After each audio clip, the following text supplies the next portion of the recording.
नमस्ते साथियों, मैं आनंद पारिक और स्वागत करता हूं आपका आपके अपने YouTube चैनल स्टडी फ्लाई पर। हिंदी साहित्य का इतिहास साथियों हम पढ़ रहे हैं।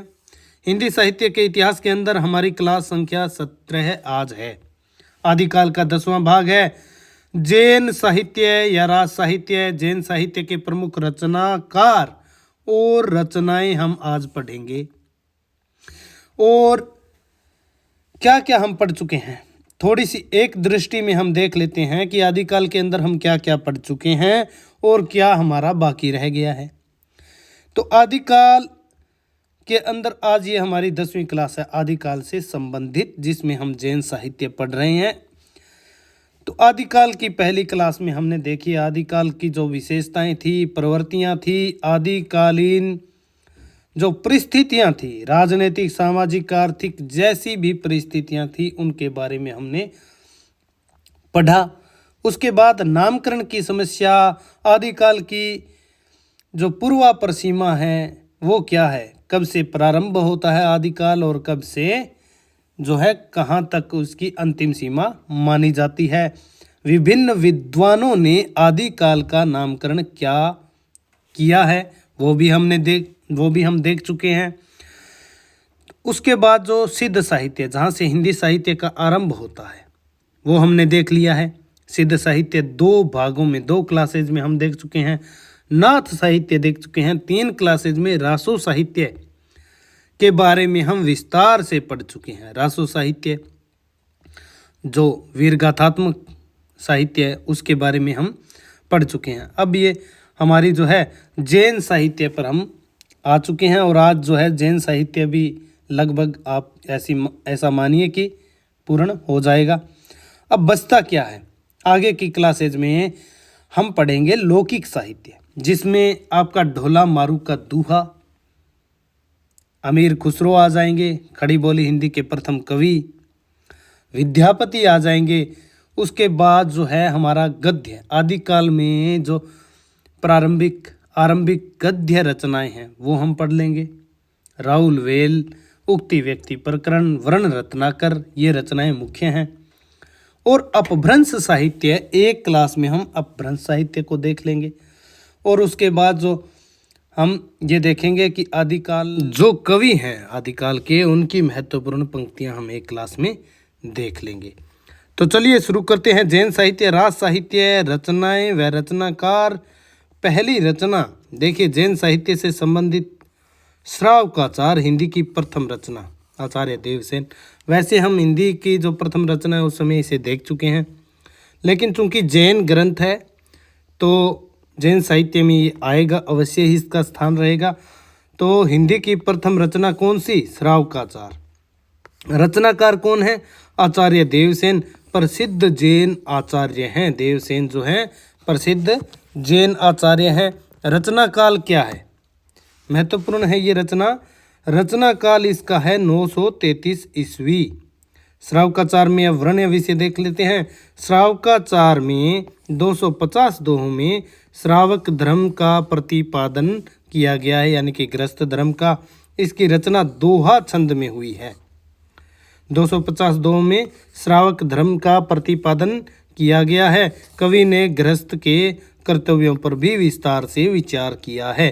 तो श्रावकाचार हिंदी की प्रथम रचना, रचनाकार देवसेन, रचना काल 933 ईस्वी। श्रावकाचार में 250 दोहों में यानी कि 250 दोहों में श्रावक धर्म का प्रतिपादन किया गया है और रचना दोहा छंद में हुई है। ये हमारी पहली रचना श्रावकाचार, जैन साहित्य से संबंधित। मोस्ट लगाइए आप इसमें, क्योंकि ये हिंदी साहित्य की भी पहली रचना है। और हिंदी के पहले कवि कौन है? सरहपा, सिद्ध सरहपा। आगे देखिए, देवसेन की अन्य रचनाएं हम देख लेते हैं। लघु नयन चक्र और दर्शनसार हिंदी की रचनाएं हैं जो काव्य की सीमा में नहीं आती है। बस ये है कि ये काव्य की सीमा में नहीं आती है। देवसेन की अन्य रचनाएं लघु न्याय चक्र और दर्शनसार हैं। दब सहाव प्रकाश यानी कि द्रव्य स्वभाव प्रकाश, ये भी देवसेन की रचना है। यहाँ देवसेन लिखिए आप। दव सहाव प्रकाश द्रव्य स्वभाव प्रकाश अपभ्रंश की रचना है। चूंकि हम देवसेन को पढ़ रहे हैं तो उनकी सारी रचनाएं देख लेते हैं। तो श्रावकाचार हिंदी की प्रथम रचना, देवसेन रचनाकार, लघु न्यायचक्र दर्शनसार हिंदी काव्य की सीमा में नहीं आती, लेकिन कुछ विद्वान मानते भी हैं। दव सहाव प्रकाश द्रव्य स्वभाव प्रकाश अपभ्रंश की रचना है, जिसके रचनाकार देवसेन हैं। आगे चलिए, अगली हमारी रचना देखिए, भरतेश्वर बाहुबली रास हिंदी का पहला रास ग्रंथ। हिंदी का पहला रास ग्रंथ, क्योंकि मुनि जीन विजय ने भरतेश्वर बाहुबली रास को जैन साहित्य की रास परंपरा का प्रथम ग्रंथ माना है। रचनाकार कौन है भरतेश्वर बाहुबली रास के? शालिभद्र सूरी, और इसका रचना काल 1184 ईस्वी। भरतेश्वर बाहुबली रास रचनाकार जो है शालिभद्र सूरी हैं।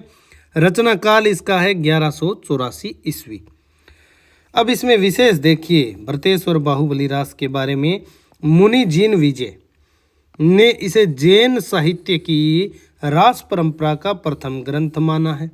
मुनि जीन विजय ने भरतेश्वर बाहुबली रास को जैन साहित्य की रास परंपरा का प्रथम ग्रंथ माना है।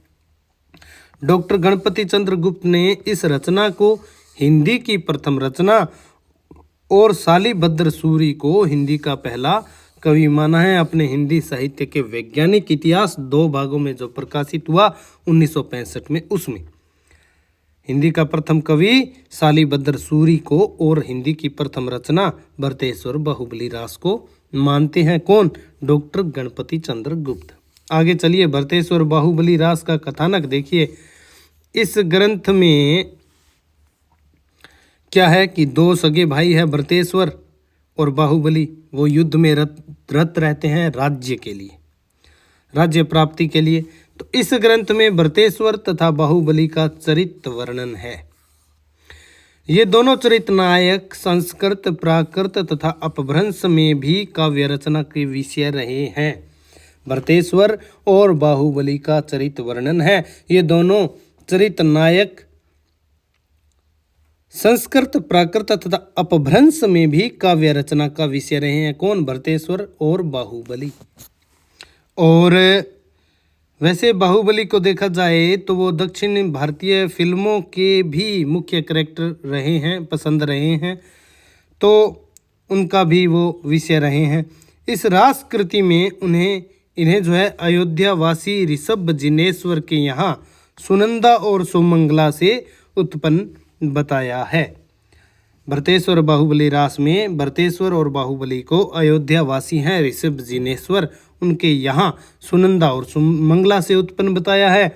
भरत आयु में बड़े थे और पराक्रमी भी अधिक थे। वे अयोध्या के राजा बनाए गए और बाहुबली को तक्षशिला का राज्य मिला। कवि ने दोनों राजाओं की वीरता, युद्धों आदि का वर्णन किया है, किंतु हिंसा और वीरता के पश्चात विरक्ति एवं मोक्ष के भाव प्रतिपादित करना कवि का मुख्य लक्ष्य रहा है। लड़ते झगड़ते रहते थे, बाद में जो है अंत में जो है जैन धर्म में दीक्षित होकर वो क्या है कि मोक्ष का भाव प्रतिपादित करना ही कवि का मुख्य लक्ष्य रहा है। अतः वीर एवं श्रृंगार रसों का निर्वेद में अंत हुआ है। बाद में शांत रस में यह काव्य चलता है। आगे देखिए, भरतेश्वर बाहुबली रास कुल छंद 205 दोहा और चौपाई छंद हैं। भाषा अपभ्रंश प्रभावित हिंदी है। काव्य रूप खंड काव्य है। द्विवेदी जी का मत है जो सर्वमान्य मत है।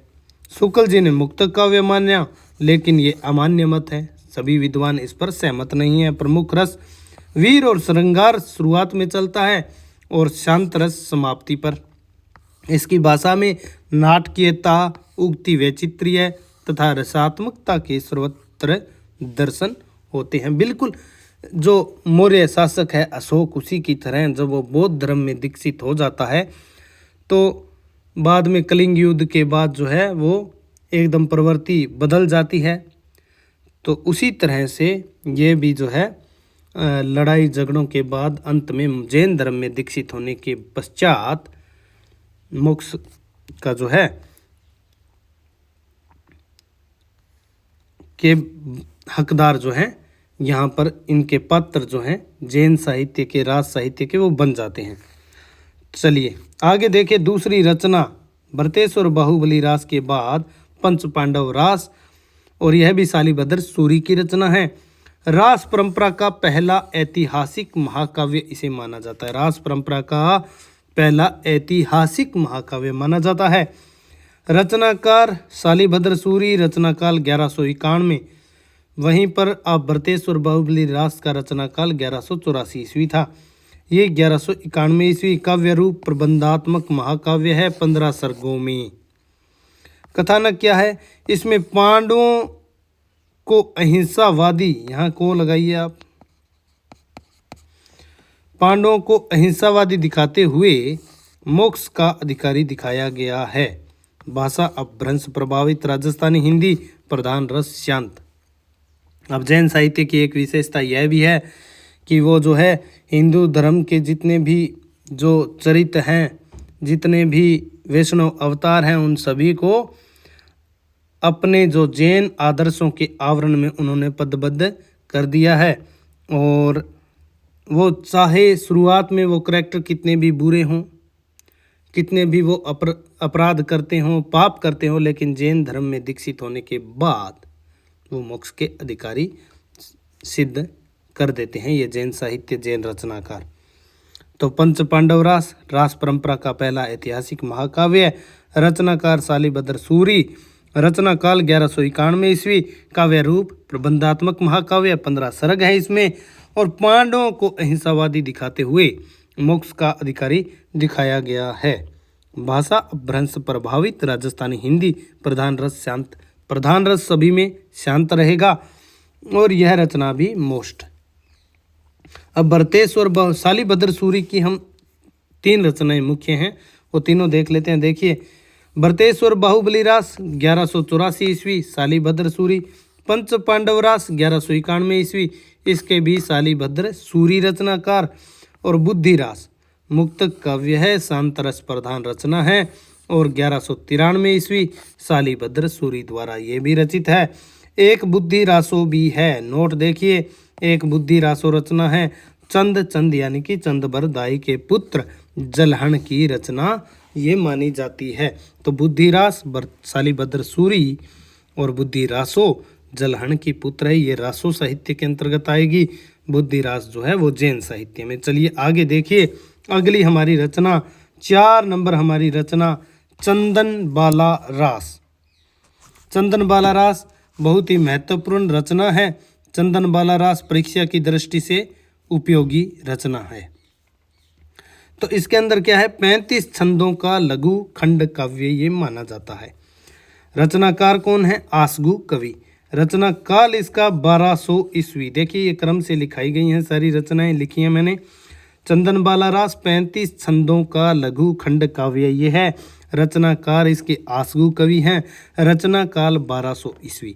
जालोर में इसकी रचना की थी। आसगु कवि ने चंदन बाला रास की जालोर में रचना की थी।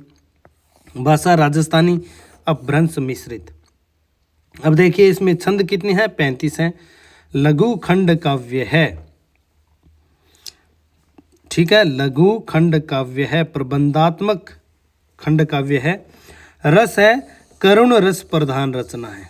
ये इसमें बहुत ही महत्वपूर्ण हो जाएगा, ये मोस्ट लगाइए। देखिए करुण रस प्रधान रचना, रचना करुण रस प्रधान है। आसगु कवि की एक अन्य रचना जीव दया रास भी है। तो चंदन बाला रास, आसगु कवि 1200 ईस्वी। रचना काल जालोर में इसकी रचना हुई। राजस्थानी, अपभ्रंश मिश्रित इसकी भाषा है। 35 छंद हैं, लघु खंड काव्य हैं। रस करुण रस प्रधान ये रचना है। और आगे देखिए कथानक क्या है इसका। इसमें चंपा नगरी के राजा, चंपा एक नगरी है, उसके राजा है दधिवाहन, उनकी पुत्री है जिसका नाम है चंदन बाला। और इस चंदन बाला की करुण कथा चित्रित है, जिसे बचपन में यानी कि 7 वर्ष की अवस्था उस समय चंदन बाला की रही थी, में ही डाकू उठा ले जाते हैं। डाकू क्या, ये एक कहानी है कि एक बार कौशाम्बी का राजा शतानिक जो होता है उसने चंपा नगरी पर आक्रमण कर दिया, जिसमें उसका सेनापति जो है वो चंदन बाला का अपहरण कर ले गया और एक सेठ को उसने बेच दिया। लेकिन मैंने शॉर्ट में लिखा दिया है, एक में ही एक डाकू उठा ले जाते हैं तथा एक सेठ के यहाँ बेच देते हैं चंदन बाला को। सेठ की स्त्री ने उसे अपार कष्ट दिए चंदन बाला को। 7 वर्ष की तो उसकी अवस्था ही है सारी। सेठ की स्त्री ने उसे अपार कष्ट दिए। चंदन बाला अपने अस्तित्व पर अटल रहकर सब दुख सहती रही और अंत में महावीर स्वामी से दीक्षा लेकर मोक्ष को प्राप्त हुई। तो ये है चंदन बाला रास। आसगू कवि 1200 ईस्वी में इसकी रचना हुई और ये कथानक है। चंदन बाला इसकी नायिका है, जिसका अपहरण कर ले जाता है कौन? कौशाम्बी का जो शतानिक राजा था उसका सेनापति। आगे देखिए, जीव दया रास। एक रचना मैंने आपको आसगू कवि की जीव दया रास भी बताई। रचनाकार आसगू और रचना काल 1201। चंदन बाला रास की रचना 1200 ईस्वी और जीव दया रास की 1201 ईस्वी। कुल छंद है इसमें 58। प्रधान रस शांत, कोई संशय नहीं है, शांत रस ही है सभी में। काव्य रूप इसका मुक्तक और जीव दया एवं धर्म से संबंधित इसमें पद जो है वो दिए गए हैं। अगली 6 नंबर हमारी रचना देखिए, स्थूली भद्र रास। स्थूली भद्र रास जो है उसका रचना काल 1209 ईस्वी। स्थूली भद्र रास का रचना काल 1209 ईस्वी। रचनाकार जो हैं जीन धर्म सूरी। ये देखिए 6-7 जो ये रचनाएं हैं, मुख्य रचनाएं जैन साहित्य में बहुत ही महत्वपूर्ण है। स्थूली भद्र रास रचना काल 1209 ईस्वी। रचनाकार जीन धर्म सूरी हैं। कथानक क्या है? स्थूली भद्र जो कि आरंभ में ब्राह्मण था, उसे कोसा नामक वेश्या के पास भोग लिप्त रहने पर पतित तथा बाद में जैन धर्म में दीक्षित होने पर मोक्ष का अधिकारी सिद्ध किया गया है। सभी पाप उसके साफ हो गए हैं जैसे ही वो जैन धर्म में दीक्षित होता है। स्थूलीभद्र प्रारंभ में ब्राह्मण था, नाम भी कुछ और ही था उसका। उसे कोसा नामक वेश्या के पास वो भोग लिप्त रहता था, बहुत ही पतित था और बाद में जब जैन धर्म में दीक्षित हो गया तो एकदम साधु हो गया और मोक्ष का अधिकारी सिद्ध किया गया है। इस रचना में छंद हैं 109 जिनका संपादन नागरी प्रचारणी सभा ने करवाया है। भाषा अपभ्रंश प्रभावित हिंदी है। काव्य रूप क्या है? खंड काव्य है। स्थूलीभद्र रास खंड काव्य है। प्रधान रस शांत है। आगे देखिए 6 रचनाएं हम देख चुके हैं। 7वीं हमारी रचना देखिए, नेमिनाथ रास। रचनाकार कौन है नेमिनाथ रास के? सुमति गणी। सुमति गणी जो है नेमिनाथ रास के रचनाकार है। रचना काल इसका है 1213 ईस्वी। नेमिनाथ रास रचनाकार सुमति गणी और रचना काल इसका है 1213 ईस्वी। कथानक क्या है? नेमिनाथ व कृष्ण के मध्य संवाद, दोनों के माध्यम से विभिन्न भावों की व्यंजना इसमें हुई है। यह 58 छंदों की रचना है। नेमिनाथ रास भी क्या है? 58 छंद हैं। भाषा राजस्थानी हिंदी अपभ्रंश से प्रभावित है।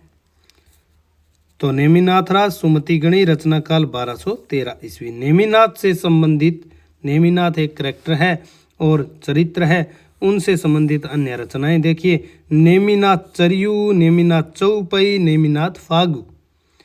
नेमिनाथ चरियू 1159 ईस्वी हरिभद्र सूरी द्वारा लिखा गया है। नेमिनाथ चौपई जो है 1200 ईस्वी में विनय चंद्र सूरी, और ये नेमिनाथ चौपई जो है विनय चंद्र सूरी का अपभ्रंश की रचना है। और पहली रचना, इसकी विशेषता ये है कि पहली रचना है जिसमें 12 मासा का वर्णन हुआ है। 12 मासा का वर्णन सबसे पहले किस रचना में हुआ? नेमिनाथ चौपई। और हिंदी में 12 मासा का वर्णन सबसे पहले बिसलदेव रासो नरपति नाहल है। तो नेमिनाथ फागु जो है इसके बाद 1348 ईस्वी में राजशेखर सूरी ने ये लिखा। तो नेमिनाथ से संबंधित हमने अन्य रचनाएं भी देख ली। नेमिनाथ रास जो है सुमति गणी, नेमिनाथ चरियु हरिभद्र सूरी, नेमिनाथ चौपई विनय चंद्र सूरी, नेमिनाथ फागु राजशेखर सूरी। तो ये आपने देख लिया नेमिनाथ से संबंधित। अब अगली हमारी रचना देखिए, रेवंत गिरी रास। रचनाकार कौन है? विजय सेन सूरी। रेवंत गिरी रास रचनाकार विजय सेन सूरी। रचना काल इसका 1231 ईस्वी। कई पुस्तकों में जो है इसका भी 1231 दिया हुआ है, लेकिन वो सही नहीं है। नेमिनाथ रास का भी 1231 में रेवंत गिरी रास लिखी गई। रचनाकार विजय सेन सूरी। रचना काल 1231 ईस्वी। इस काव्य में तीर्थंकर नेमिनाथ की प्रतिमा एवं रेवंत गिरी तीर्थ का वर्णन है। यात्रा तथा मूर्ति स्थापना की घटनाओं पर आधारित यह रास वास्तुकला सौंदर्य का भी आकर्षण प्रस्तुत करता है। वास्तुकला भी इसमें है, प्रतिमा स्थापित हो रही है, वही वर्णन है, प्रकृति चित्रण भी इसमें दिया गया। देखिए गिरनार के जैन मंदिरों के जीर्णोद्धार की का वर्णन भी है, तो वास्तुकला इसमें आ जाएगी। इस रास रचना में प्राकृतिक सौंदर्य का चित्रण भी मिलता है हमें। 4 कड़वक छंदों की रचना है। भाषा अपभ्रंश प्रभावित हिंदी। काव्य रूप इसका मुक्तक है। प्रधान रस इसका शांत रस है। तो अब देखिए ये हो गई हमारी मुख्य रचनाएं 8, जैन साहित्य से संबंधित मुख्य रचनाएं 8। अब आगे देखिए जैन साहित्य से संबंधित अन्य रचनाएं और उनके रचनाकार। इनका आपको रचना और रचनाकार का नाम याद रखना है केवल। तो आबू रास, सबसे पहले आबू रास 1232 ईस्वी में पल्हण द्वारा रचित है। कछुली रास ये बहुत मोस्ट है। देखिए कछुली रास जो है वो प्रज्ञा तिलक ने लिखी है 1306 ईस्वी में। आपको रचना और रचनाकार का नाम याद होना चाहिए केवल। गै सुकुमाल रास, गै सुकुमाल रास 14वीं स्थिति दलहन देवेंद्र सूरी भी कहते हैं।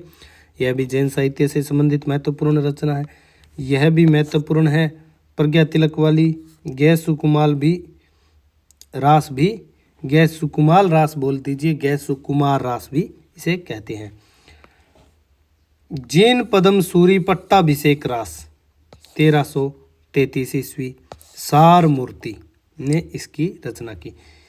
करकंड चरित रास कनकाम्बर मुनि की ये रचना है। आबू रास, पल्हण, कछुली रास प्रज्ञा तिलक, गैस कुमार रास दलहन देवेंद्र सूरी, जैन पदम सूरी पट्टाभिषेक रास सार मूर्ति, करकंड चरित रास कनकाम्बर मुनि। आगे देखिए उपदेश रसायन रास 1134 ईस्वी जीन दत्त सूरी, ये भी मोस्ट है। गौतम स्वामी रास उदयवंत, कुमार पाल प्रतिरोध विक्रमी संवत 1241 सोमप्रभ सूरी, ये भी मोस्ट है। देखिए तो उपदेश रसायन रास जीन दत्त सूरी, गौतम स्वामी रास उदयवंत विजय भद्र भी कहते हैं। कुमार पाल प्रतिरोध 8वीं रचना कुमार पाल प्रतिरोध विक्रमी संवत 1241 सोमप्रभ सूरी द्वारा रचित है। अपभ्रंश साहित्य में भी इसे हम देख लेंगे विस्तार से। मुंज रास रचनाकार अज्ञात है। समरा रास अम्बदेव सूरी, यह भी मोस्ट है। अम्बरास प्रबंध चिंतामणि मेरुतुंग, अपभ्रंश साहित्य में भी हम इसे विस्तार से पढ़ेंगे, मोस्ट रचना है। अमर रास अभय तिलक मणि, सुंदसण चरियु, सुंदसण चरियु सुदर्शन चरित्र संस्कृत में कहते हैं नयनंदी, पाश्चर्यु पार्श्व पुराण पदम कृति, श्री नेमिनाथ फागु राजशेखर सूरी। हम नेमिनाथ से संबंधित रचनाओं में देख चुके हैं। नेमिनाथ फागु, नेमिनाथ राज सुमति गणी, नेमिनाथ चरियु, नेमिनाथ चौपई विनय चंद्र सूरी, ये हम देख चुके हैं। तो प्रबंध चिंतामणि मेरुतुंग, अमर रास अभय तिलक मणि, सुदर्शन राज चरियु यानी कि सुदर्शन चरित्र, नयनंदी, पाश्चर्यु यानी कि पार्श्व पुराण संस्कृत में ये नाम मिलते हैं, पदम कीर्ति, श्री नेमिनाथ फागु राजशेखर सूरी, हरिचंद पुराण जाखू मणियार 1396 ईस्वी। सत्तुनी रचना बरतेश्वर बाहुबली घोर रास वज्रसेन सूरी। और बरतेश्वर बाहुबली घोर रास है ये, बरतेश्वर बाहुबली रास सालीभद्र सूरी है, बरतेश्वर बाहुबली घोर रास वज्रसेन सूरी, यानी कि इन चरित्रों को लेकर अनेक रचनाएं लिखी गई थी। तो जम्मू स्वामी रास धर्मसूरी, संगपट्टक जीन वल्लभ सूरी, पुराण सार चंद्रमुनि। तो एक बार और दोहरा देता हूँ, हरिचंद पुराण जाखू मणियार, बरतेश्वर बाहुबली घोर रास वज्रसेन सूरी, जम्मू स्वामी रास धर्मसूरी, संगपट्टक जीन वल्लभ सूरी, पुराण सार चंद्र मुनि। ये चंद्र है, जल्दबाजी में थोड़ा लिखा जाता है चंद्र मुनि, चंद्र मुनि, मुनि ऐसे होगा। जय तिहुअण अभय देव सूरी। अब जैन फागु काव्य देख लेते हैं जो बहुत ही महत्वपूर्ण है, वो काव्य हम देखेंगे। जीन चंद्र सूरी फागु, जैन फागु काव्य में जीन चंद्र सूरी फागु 1285 ईस्वी। जीन दत्त सूरी सबसे प्राचीन फागु, जीन दत्त सूरी उपदेश रसायन रास वाले सबसे प्राचीन रास। और ये इनका जीन चंद सूरी फागु सबसे प्राचीन फागु। श्री थूलीभद्र यानी कि श्री स्थूलीभद्र फागु, श्री स्थूलीभद्र फागु जीन पदम सूरी 1333 ईस्वी। नेमिनाथ फागु, ये हम नेमिनाथ से संबंधित रचनाओं में भी देख चुके हैं, 1348 ईस्वी। राजशेखर सूरी की ये रचना है। जम्बू स्वामी फागु अज्ञात है, रचना काल भी और रचनाकार भी अज्ञात है। वसंत विलास फागु, एक लौकिक साहित्य में भी वसंत विलास हम देखेंगे। एक वसंत विलास फागु, ये देखिए, ये है जैन में 1350 ईस्वी, अज्ञात है इसका रचनाकार और श्रृंगार रस प्रधान रचना है ये। तो इस तरह से हमने महत्वपूर्ण रचनाएं जो हैं वो देख ली है। एक बार हम दोबारा से देख लेते हैं थोड़ा सा राज साहित्य के बारे में। पहली रचना हमने देखी श्रावकाचार जैन साहित्य में, हिंदी की प्रथम रचना, रचनाकार जे देवसेन, रचना काल 933 ईस्वी। इसके बाद देखिए देवसेन की अन्य रचनाएं भी मिलती है, लघु न्याय चक्र और दर्शन सार। हिंदी की सीमा काव्य की सीमा में नहीं आती है। दब सहाव प्रकाश देवसेन की अपभ्रंश में रचना है, जिसे संस्कृत में द्रव्य स्वभाव प्रकाश भी कहते हैं। बरतेश्वर बाहुबली रास सालीभद्र सूरी 1184 ईस्वी। और मुनि जीनवी जैन ने जैन साहित्य की रास परंपरा का प्रथम ग्रंथ इसे स्वीकार किया। बरतेश्वर और बाहुबली की राज्य प्राप्ति के लिए जो है युद्धों का वर्णन है। बाद में जैन साहित्य में जैन जो धर्म है उसमें दीक्षित होने के बाद वो मोक्ष के अधिकारी बन जाते हैं। ये इसका कथानक है। बरतेश्वर अयोध्या के राजा हैं, बाहुबली तक्षशिला के राजा बनते हैं। तो 205 कुल छंद हैं, दोहा चौपाई है। भाषा अपभ्रंश प्रभावित हिंदी है। काव्य रूप खंड काव्य द्विवेदी जी का मत है, सर्वमान्य यही है। मुक्त काव्य माना शुक्ल जी ने, जो कि अमान्य मत है। वीर श्रृंगार शांतरस, शांतरस समाप्ति पर आता है। चलिए, पंच पांडव रास सालीभद्र सूरी की 3 रचनाएं हैं, बरतेश्वर बाहुबली रास, पंच पांडव रास और बुद्धि रास। तो 1191 ईस्वी में इसका रचना काल है। काव्य रूप जो है प्रबंधात्मक महाकाव्य है और रास परंपरा का पहला ऐतिहासिक महाकाव्य, बहुत ही मोस्ट। 15 सर्ग हैं। पांडवों को हिंसावादी दिखाते हुए मोक्ष का अधिकारी दिखाया गया है। पंच पांडव, पांडव 5 ही थे, उनकी जो रास कथा है। आगे देखिए 3 रचनाएं सालीभद्र सूरी की हमने देखी थी, बरतेश्वर बाहुबली रास, पंच पांडव रास, बुद्धि रास। बुद्धि रासो चंद के पुत्र जलहण की रचना है। चंदन बाला रास आसगु कवि करुण रस प्रधान रचना। चंदन बाला जो है वो किसकी पुत्री है? चंपा नगरी के राजा दधिवाहन की पुत्री चंदन बाला, और उठाकर ले जाता है एक दूसरे राज्य कौशाम्बी का सेनापति, सेठ के यहाँ बेच देता है। कष्ट अपार देती है सेठ की स्त्री, और चंदन बाला दुख सुख सहती हुई जो है अंत में महावीर स्वामी से जैन धर्म के जो तीर्थंकर थे उनसे दीक्षा लेकर मोक्ष को प्राप्त हुई। तो ये है चंदनबाला की कथा। चंदनबाला रास आसगु कवि ने जालोर में इसकी रचना की थी। देखिए, लघु खंड काव्य है और करुण रस प्रधान रचना। मुख्य बात इसके अंदर यही है कि एक करुण रस प्रधान रचना है। जीवदया रास भी आसगु की एक रचना है, 1201 ईस्वी, कुल छंद 58। स्थूलीबद्ध रास रचना काल 1209 ईस्वी। रचनाकार जैन धर्म सूरी। स्थूलीबद्ध रास जैन धर्म सूरी 1209 ईस्वी। प्रारंभ में ब्राह्मण थे, कोषावेश्या के पास भोग लिप्त रहते थे। जैन धर्म में दीक्षित होने के बाद जो है वो महान साधु हुए और मोक्ष के अधिकारी सिद्ध हुए। और खंड काव्य ये भी 109 छंदों का। नेमिनाथ राज सुमति गणी 1213 ईस्वी में इसकी रचना हुई। और संवाद है नेमिनाथ व श्री कृष्ण के मध्य।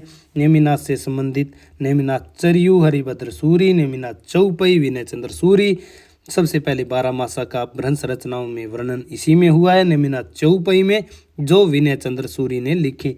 नेमिनाथ फागु राजशेखर सूरी।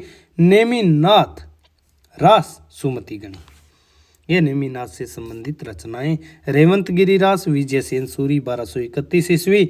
और यहाँ पर जो है तीर्थंकर नेमिनाथ की प्रतिमा और रेवंत गिरी तीर्थ का जो है वो वर्णन है। तो इसके अलावा ये हमने रचनाएं, जैन साहित्य से संबंधित अन्य रचनाएं और रचनाकार देख लिए थे। और इसी के साथ आज की ये क्लास जो है हम यहीं पर समाप्त करते हैं। अगली क्लास में हम पढ़ेंगे आदिकाल का लौकिक साहित्य। लौकिक साहित्य के अंदर हम अमीर खुसरो को देखेंगे, विद्यापति को देखेंगे, ढोला मारूरा दूहा को देखेंगे और जो भी रचनाएं हैं।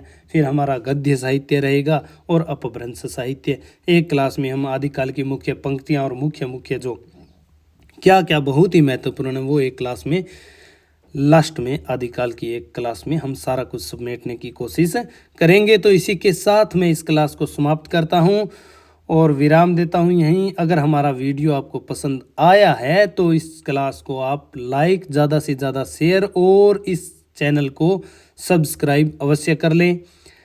तो नमस्कार, धन्यवाद।